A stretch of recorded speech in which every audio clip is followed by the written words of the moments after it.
మొక్కజొన్నను 3 కాలాల్లోనూ సాగు చేస్తారు. వరి తర్వాత అధిక ప్రాధాన్యత కలిగిన ధాన్యపు పంట మొక్కజొన్న. ముఖ్యంగా రబీలో వరి మాగాణుల్లో మొక్కజొన్నను జీరో టిల్లేజ్ విధానంలో ఆరుతడి కింద సాగు చేయడం ఆనవాయితీ. తెలంగాణలో నవంబర్ నుంచి డిసెంబర్ వరకు, అదే ఆంధ్రప్రదేశ్లో అయితే నవంబర్ నుంచి డిసెంబర్ మొదటి పక్షం వరకు ఈ విధానంలో విత్తుకుంటారు. భూమి దున్నకుండా విత్తుకునే ఈ జీరో టిల్లేజ్ విధానంలో కలుపు సమస్యగా మారుతుంది.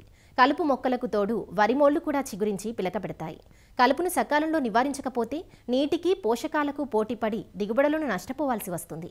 మాగాణి మొక్కజొన్నలో కలుపు నివారించేందుకు కలుపు మందులు అందుబాటులోకి వచ్చాయి. వీటిని సమగ్ర పద్ధతుల్లో భాగంగా వాడుకోవాలి. వరి మాగాణుల్లో సాగు చేసే మొక్కజొన్న పంటలో కలుపును నివారించే యాజమాన్య పద్ధతులను వివరిస్తున్నారు ఆచార్య ఎన్జీ రంగా వ్యవసాయ విశ్వవిద్యాలయం, పార్వతీపురం, మన్యం జిల్లా రస్తాగుంటబాయి కృషి విజ్ఞాన కేంద్రం శాస్త్రవేత్త డాక్టర్ ఎస్ రవంతి. ఈ మొక్కజొన్న పంటను ఆహారంగానే కాకుండా దానా రూపంలోనూ, పశువులకు మేతగాను, వివిధ పరిశ్రమల్లో ముడిసరుకుగాను ఉపయోగిస్తున్నారు. ఈ మొక్కజొన్న సాగులో పోషకాలు, నీరు వినియోగం ఎక్కువ ఉన్నందున కలుపు సమస్య కూడా అధికంగానే ఉంటుంది. మొక్కజొన్న సాగును వరి మాగాణంలో చాలామంది సాగు చేస్తున్నారు. వరి చేను కోసిన తర్వాత పదును చూసుకొని నేరుగా విత్తనాలను విత్తుకుంటున్నారు.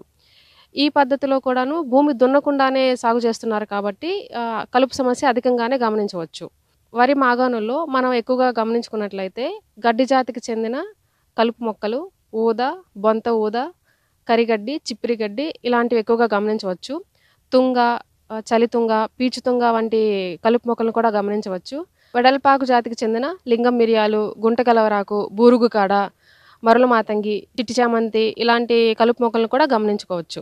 వీటితో పాటు వరి మాగాణంలో వేయటం వల్ల వరి దుబ్బులు కూడా చిగురించే అవకాశం ఉన్నందున మనం సరైన యాజమాన్య పద్ధతులు పాటించినట్లయితే ఈ కలుపుని నివారించుకొని అధిక దిగుబడులు పొందే అవకాశం ఉంది. ఈ మొక్కజొన్నలో కలుపు తీయడానికి కీలక సమయము 35 నుంచి 45 రోజులు.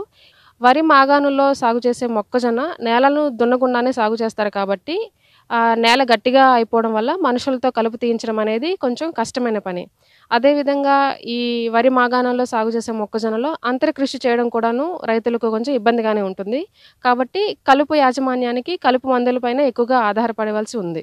విత్తిన వెంటనే లేదా విత్తిన 2 నుంచి 3 రోజుల్లోపు అట్రజిన్ అనే కలుపు మందును ఎకరాకి 1 కిలో మందును 200 లీటర్ల నీటిలో కలిపి పిచికారీ చేయవలసి ఉంటుంది. వరి దుబ్బులు చిగురు వేయకుండా ఉండాలంటే పారాక్వాట్ మందును 1 లీటర్ని 200 లీటర్ల నీటిలో కలిపి ఎకరాకి పిచికారీ చేసుకోవాల్సి ఉంటుంది. అట్రజిన్ని, పారాక్వాట్ని కలిపి కూడా పిచికారీ చేసుకోవచ్చు. అదేవిధంగా మొక్కజొన్న విత్తిన 15 నుంచి 20 రోజులకు సాధారణంగా వెడల్పాటి మొక్కలు ఎక్కువగా గమనించుకున్నట్లయితే ఎకరాకు 500 గ్రాముల 2,4-D సోడియం సాల్ట్ లేదా 400 ml 2,4-D ఎమైన్ సాల్ట్ని ఏదో ఒకదాన్ని 200 లీటర్ల నీటిలో కలిపి పిచికారీ చేయవలసి ఉంటుంది. ఈ మందును పక్క పొలంలో మినుములు కానీ, పెసర కానీ లేదా పత్తి అటువంటి పంటలు ఏమైనా ఉన్నప్పుడు ఈ మందులతో పిచికారీ చేయకూడదు.